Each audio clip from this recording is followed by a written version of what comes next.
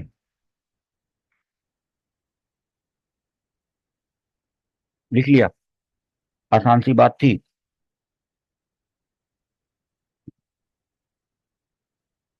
اب وضو کے واجب ہونے کی کچھ شرائط ہیں. جی، یہ جو کام میں نے آپ کو بتائے دنیاوی، تو وضو کے واجب ہونے کی شرائط سے کیا مراد ہے کہ کس کس پر وضو کرنا شرط ہوتا ہے. میں آپ سے پوچھوں کہ کیا کافر پر وضو کرنا شرط ہے؟ تو آپ بولیں گے کافر کیوں کرے گا وضو؟ ایک بات ہے نا. تو وضو کس کس پر شرط ہے، یہ آپ کو اب اپنے نیکسٹ سیشن میں آپ کو بتاتے ہیں.